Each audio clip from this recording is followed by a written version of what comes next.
When I was young, I didn't really know what I was going to do when I got older.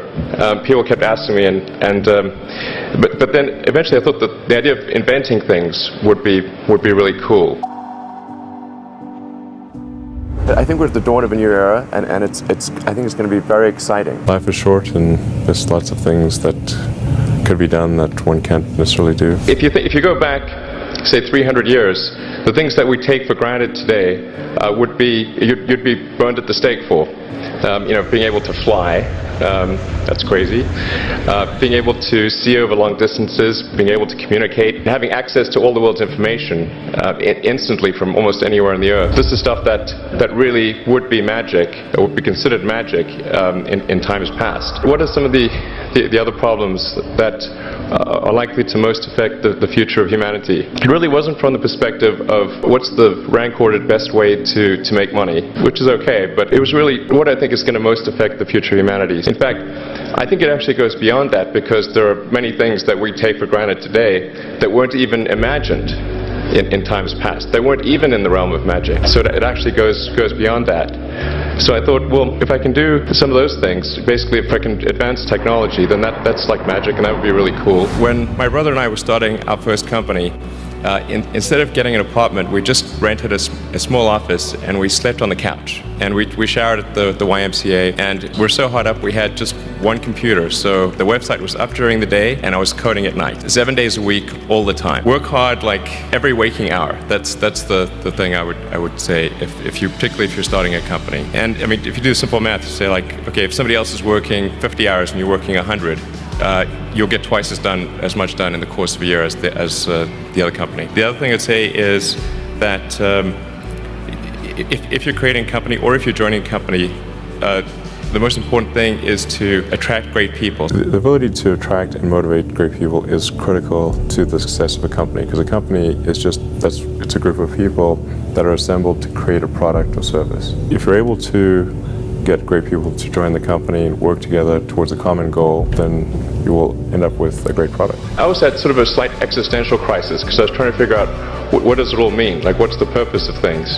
And I came to the conclusion that if we can advance the knowledge of the world, if we can do things that expand the scope and scale of consciousness, then we're better able to ask the right questions and become more enlightened, and that's really the only way forward. When you had that third failure in a row, did you think, I need to pack this in? Never. Why not? I don't ever give up. I mean, I'd have to be dead or completely incapacitated. I studied physics and business because I figured in order to do a lot of these things, you need to know how the universe works, and you need to know how the economy works, and you also need to be able to bring a lot of people together to work with you to create something, because it's very difficult to do something as an individual if it's significant technology. When critics say you can't do this, your answer to them is, we've done it.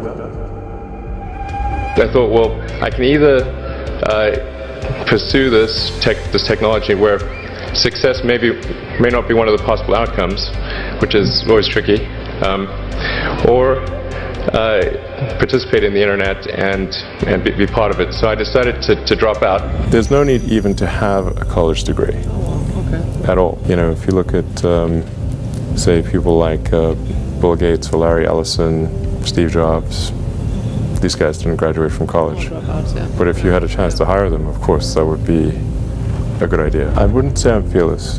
In fact, I think I feel fear quite strongly. We'll overcome the fear and just do it anyway. Drive overrides fear. Drive overrides fear. Don't just follow the trend. Rather than reasoning by analogy, you boil things down to the most fundamental truths you can imagine, and you reason up from there. And this is a good way to figure out if something really makes sense, or if it's just what everybody else is doing. It's hard to think that way. You can't think that way about everything. It takes a lot of effort. But if you're trying to do something new, it's the best way to think.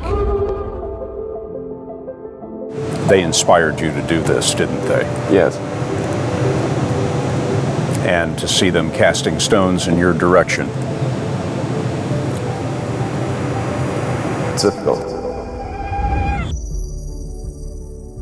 now is the time to take risk. As you get older, your obligations increase before you have those obligations. So I would encourage you to take risks now, do something bold. You won't regret it. I think the overarching point I want to make is that you guys are the magicians of the 21st century. Don't let anything hold you back. Imagination is the limit. Go out there and create some magic.